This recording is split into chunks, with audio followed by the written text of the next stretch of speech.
This battle you're about to see was fought on one of my streams, I think. I've had the footage lying around in a folder on my PC called Candidates for Videos. That's where I put all the stuff that maybe I'll make into a video.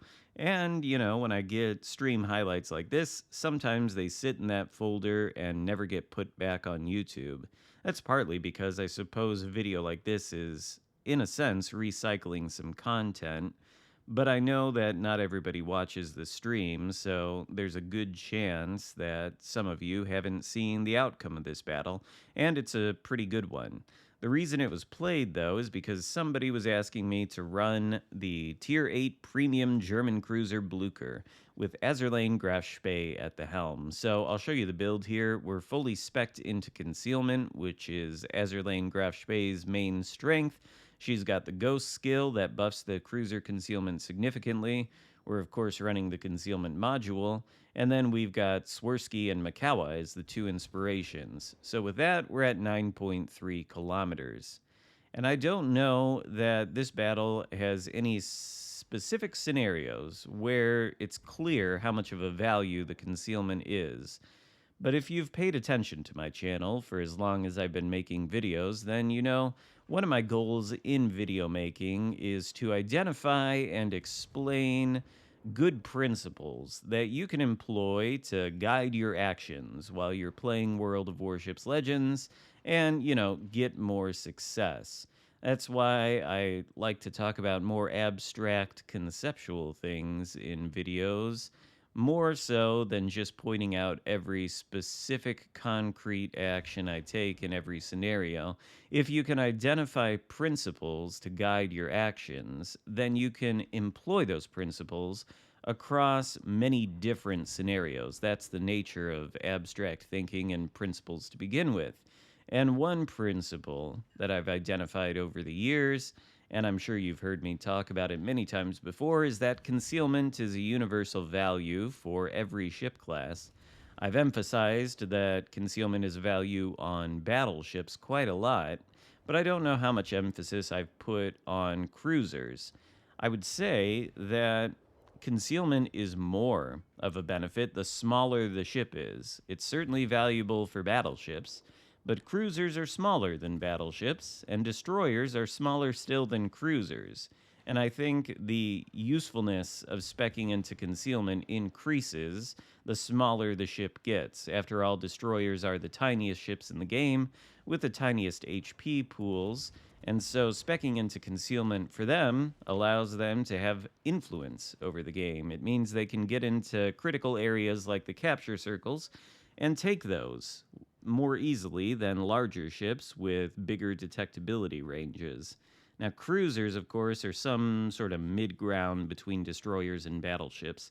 They certainly have a lot more HP than destroyers, less than battleships, and then on the armor side of things, they've got much more armor than destroyers, but not quite as much as battleships. They can't protect themselves nearly as well. And the Blücher, for its part, is coated in 27 millimeters of armor everywhere, which means it's vulnerable to being overmatched by a lot of legendary tier ships. And so, building into the concealment on it, I think it gives you a couple of things. It means, number one, you can get closer to the action without being spotted. And if you can get closer to the enemy targets without being seen, that gives you more control over how the engagement is going to play out. It also means that if you're in a situation that's bad for your ship, where you're being focused by some enemies and you know you're going to be heading back to port if you don't get out of the situation, the concealment helps you turn around, get away, go dark, and live to fight another day, I suppose. You can retreat, and then once you've retreated, maybe healed up a little bit, you turn back around, you approach the battle again from a different angle, and you keep trying until the outcome is decided and either you win or you lose. It's the main reason for building into concealment, and I don't know that we'll get too many concrete examples in this particular battle of that in action.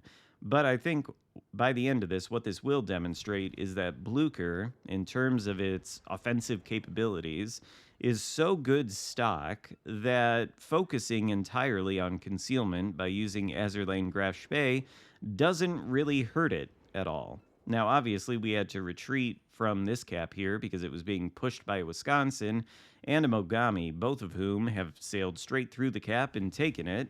Mogami's lagging behind a little bit on relatively low HP, and since we've gone around the islands and are approaching the cap from this side, I think we've isolated a 1v1 versus Mogami. The Wisconsin is in our spawn. He's headed toward Bravo. I don't know how well that's going to work out for him, but I think Mogami has beached himself here on this rock. Not at a great angle for us to use our AP, but as he gets himself away from the rock and maybe turns a little bit, the improved penetration angles of the Blücher AP will probably come into play. Or maybe not. It doesn't look like he's willing to really open up that angle, but, we aim into the superstructure, we can still get some pens, and he's got roughly 5,000 HP right now. If we get a really good damage roll, it's going to be around 5,000, just like that there. He doesn't quite go down, but we get him on low enough HP that the destroyer on our team is able to take a shot and send him back to port. We also go dark, but not before the champagne shoots at us and I think bounces his shells off our side armor. Here, I suppose, you get a taste of the concealment helping us out. Without this build, we would be spotted by Champagne right now, and he is moving ever closer to us all the time, so he is going to spot us momentarily. But if we were a little bit further away, and we were able to reverse at a good speed, let's say, we'd be able to keep ourselves dark and secure this cap. And as it stands, we're not able to. But those couple of seconds, I suppose, where Champagne was unable to see us and unable to shoot at us, maybe that helps us out in the long run of the battle. It's hard to tell.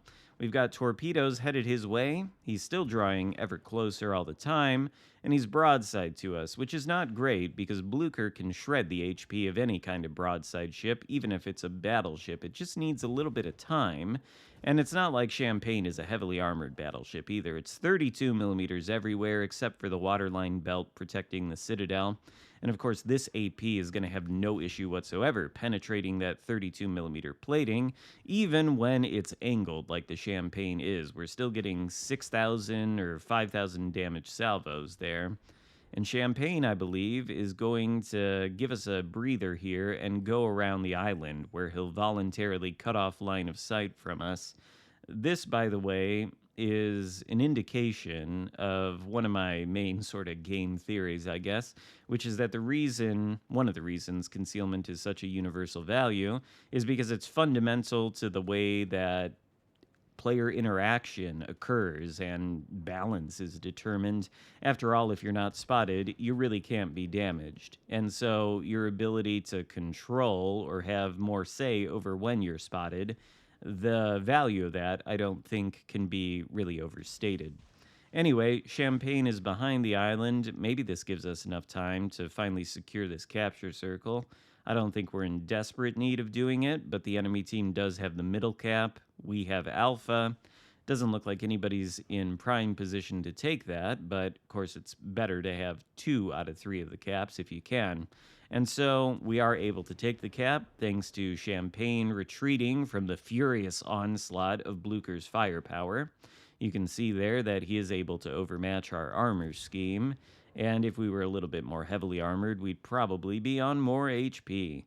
But I think we're going to be all right. Somebody's assisting us. I think the friendly destroyer from behind that rock there. His torpedoes are coming in. Maybe one hits the Champagnes. So does one of ours. We take him down to almost no HP. He does the same to us, but we get the last laugh. He goes down as actually our first kill of the game. And we've expended all of our HP to get to this point and secure this cap and eliminate the enemy presence around it, which might be bad if there were more enemy ships left alive, but at this point, there are only 2. I think our team has generally done a good job of securing kills and securing objectives, especially this destroyer behind us, who I don't know exactly what he's done up until this point, but he's been paying attention to the happenings of the battle, and he's been using his main battery guns to amplify the damage that I've been doing. I think he even secured a kill on that Mogami. And it's just kind of nice to see a destroyer surviving this long and, playing thoughtfully. It's going to help us since the enemy team doesn't have any destroyer. And our teammate is being pursued by the aircraft carrier, but he's also going for Bravo, which he should be able to take. And with the last two remaining ships being a battleship and the CV, I think the CV is the biggest threat to that destroyer. The battleship probably isn't a threat at all, unless that destroyer gets spotted on purpose by the battleship. Speaking of the CV, he was just spotted not too far ahead of us by the friendly CV.